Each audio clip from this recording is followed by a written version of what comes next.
আসসালামু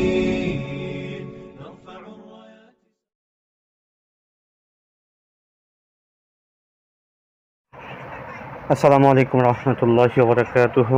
সম্মানিত বন্ধুগণ, আশা করি আল্লাহ পাকের দয়া এবং রহমতে ভালো আছেন। আলহামদুলিল্লাহ, আমি আপনার দয়ায় ভালো আছি। যে কাজটি নিয়ে আজ হাজির হলাম সেটি হচ্ছে, আমাকে অনেকেই বলছে, হুজুর আমাকে কঠিন জাদু করে রাখছে, কঠিন বিচ্ছেদ করে রাখছে আমাদের ভিতরে, বা বশীকরণ করে রাখছে, এগুলো কাটার কি কোনো ব্যবস্থা নাই? আমি বলবো হ্যাঁ আছে অবশ্যই। তো তাদের জন্য সম্পর্কে নিয়ে আসছি, যারা জাদু মন্ত্র ক্রিয়ায় আসক্ত আছেন, বা যাদের উপরে কেউ জাদু করছে, বা কেউ মন্ত্র করে রাখছে, কেউ বশীকরণ করে রাখছে, বা বিচ্ছেদ করে রাখছে। সেক্ষেত্রে আপনি কাটা ছেঁড়া করতে চান, তো আপনার কাজ হচ্ছে, আমি আজকে যে কাজটা দিব এই কাজটা আপনি করা। ইনশাল্লাহু আজিজ, ইনশাল্লাহু আজিজ, ইনশাল্লাহু আজিজ। সে সারা আপনাকে যত কঠিন জাদু করুক না কেন, যত মারাত্মক জাদু করুক, ইনশাল্লাহু আজিজ সাথে সাথে সম্পূর্ণ জাদু, সম্পূর্ণ মন্ত্র যা কিছু করুক সব কিছু কেটে খান খান হয়ে যাবে ইনশাআল্লাহ। আমার কাজের রেজাল্টগুলো কেমন হয় সেটা অবশ্যই আপনারা জানেন। ইনশাল্লাহ 100তে 100 রেজাল্ট, কারণ এইটুকু আমরা হাজার হাজার কাজের রিভিউ আলহামদুলিল্লাহ আছে। তো যারা আমাকে দিয়ে কাজ করতে চান তারা স্ক্রিনিং নাম্বার, হোয়াটসঅ্যাপ নাম্বার দেওয়া আছে, আমার সাথে যোগাযোগ করে নেবেন। ইনশাল্লাহ 100তে 100% কাজ করে দিব। আর একটা কথা আমি বলে রাখি, অনেকেই যোগাযোগ করে কথাবার্তা বলা করে যখন খরচের কথা বলা হয় তখন আপনারা মন খারাপ করে ফেলেন। আমি বলবো, যারা নিজের কাজের খরচ এবং সদকা, এখন আমার কাজের ক্ষেত্রে সর্বপ্রথম মালামালের খরচ এবং সদকা দিতে হয়। আমার কষ্টের জন্য সেটা আপনার কাজের রেজাল্টটা করে দিবেন। তো যারা নিজের কাজের খরচ এবং সদকা দিয়ে কাজ করতে আগ্রহী হন তারাই একমাত্র আমার সাথে যোগাযোগ করবেন। আর নয় শুধু শুধু সময় নষ্ট করার কোনো দরকার আমি মনে করি না। তো মূল আলোচনাটা আমি যাওয়ার আগে বলবো, যারা এখনও ভিডিওতে লাইক দেন অবশ্যই লাইক দিয়ে রাখবেন, যারা বন্ধুদের মাঝখানে শেয়ার করেন না অবশ্যই শেয়ার করে পৌঁছে দেবেন। তো আজকে যে কাজটা নিয়ে আমি হাজির হলাম, আপনি জাদু মন্ত্র ক্রিয়া এটা কাটার জন্য আপনার বেশি জিনিসও প্রয়োজন হবে না, শুধুমাত্র ওই অরিজিনাল মেশকো জাফরান কালি আপনাকে সংগ্রহ করতে হবে, যেটা অরিজিনাল, একদম অরিজিনাল এই মেশকো জাফরান কালি আপনাকে সংগ্রহ করতে হবে।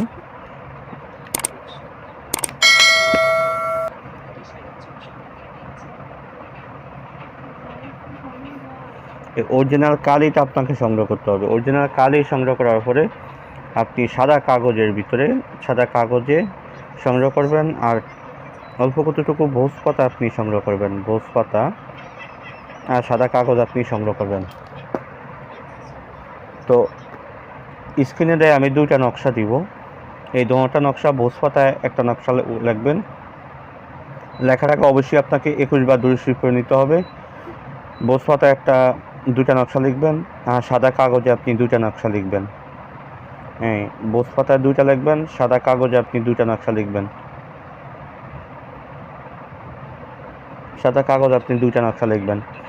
লেখার পরে আপনাকে সূরা ফালাক ও সূরা নাস, আমরা জানি যে আল্লাহ নবী সাল্লাল্লাহু আলাইহি ওয়াসাল্লামের উপরে ইহুদিরা একবার জাদু করেছিল, তখন আল্লাহ নবী সাল্লাল্লাহু আলাইহি ওয়াসাল্লাম সূরা ফালাক ও সূরা নাস এর আমল দিয়ে তার জাদুটাকে কর্তন করা হয়েছে, জাদু নষ্ট করা হয়েছে। এটা আমরা সবাই জানি, যারা হাদিস নিয়ে আমরা গবেষণা করি তা আমরা প্রত্যেকেই জানি।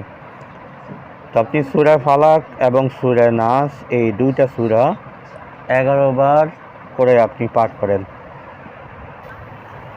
11 বার সূরা ফালাক ও 11 বার সূরা নাস আপনি পাঠ করে এই তাবিজটার উপর আপনি ফু দেন। ফু দেওয়ার পরে আপনি আবার সর্বশেষ 21 বার দুরূদ শরীফ পাঠ করেন, করে তাবিজটার উপর আপনি ফু দেন। আপনার যখন এইভাবে আমলটা কমপ্লিট হয়ে যাবে, এই কাজের সদকা 501 টাকা দিয়ে আপনি কাজের সদকাটা আদায় করে নেবেন। কাজের সদকাটা কাকে দিবেন? যার কাছ থেকে সর্বপ্রথম আপনি অনুমতি নিলেন, তাকে অনুমতি নিয়ে সদকা দিয়ে অনুমতি নিয়ে আপনি কাজের আয়ত্তে হয়ে গেলেন, তখন এই কাজটা আপনি সর্বক্ষেত্রে ব্যবহার করতে পারবেন। ইনশাআল্লাহ রেজাল্ট 100তে 100। কাজের সদকা এবং কাজের জাকাত যদি আপনি আদায় না করেন, জিন্দেগিতে আপনার ওই কাজে কোনো রেজাল্ট আসবে না, এটা আমি 100% গ্যারান্টি দিব। তো আপনার যখন আমলটা কমপ্লিট হয়ে যাবে, সদকা জাকাত যখন আদায় হয়ে যাবে, তখন আপনার কাজ হয়েছে সাদা ভোজ পাতা যে নকশাটা লিখলেন সেই নকশাগুলি সেই জাদুগ্রস্ত যে ব্যক্তি তার হাতে, ছেলে হলে ডান হাতে, মেয়ে হলে বাম হাতে ব্যবহার করবে। নিচে না অবশ্যই সেই জাদুগ্রস্ত ব্যক্তির নাম, তার মায়ের নাম অথবা বাবার নাম লিখতে হবে। তো ভোজপাতা যে নকশাটা সেটা হাতে ব্যবহার করবে, আর সাদা কাগজে যেই নকশাটা লিখলো সেই নকশাটা পানিতে ভিজিয়ে জাদুগ্রস্ত ব্যক্তিকে একদিন খাওয়াবে, 3 দিন খাওয়াবে, একদিন তাকে গোসল দেওয়া হবে। মানে একদিন গোসল করবে ওই পানিটা দিয়ে, আর 3 দিন 3টা নকশা খাবে। ইনশাল্লাহ হাজির যখন গোসল দেওয়া হবে এবং খাবে, সাথে সাথে তার শরীর থেকে যত প্রকার জাদু রয়েছে, যত বান রয়েছে, যত বশীকরণ, যত বিচ্ছেদ, যা কিছু করুক না কেন সব কিছু কেটে খান হয়ে যাবে ইনশাআল্লাহ। তো বন্ধু আজকে যেই নকশাগুলোর কথা আমি বলছিলাম সেই নকশাগুলো হলো এই 2টা নকশা।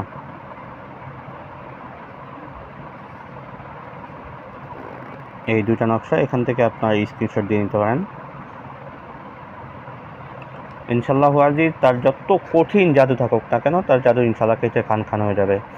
তো আজকে আলোচনাটা এই পর্যন্ত থাকবে, দেখা হবে পরবর্তী ভিডিওতে। সেই পর্যন্ত আমার সাথে থাকেন। ওয়া মা তাওফিক ইল্লা বিল্লাহ। আসসালামু আলাইকুম ওয়া রাহমাতুল্লাহি ওয়া বারাকাতুহু।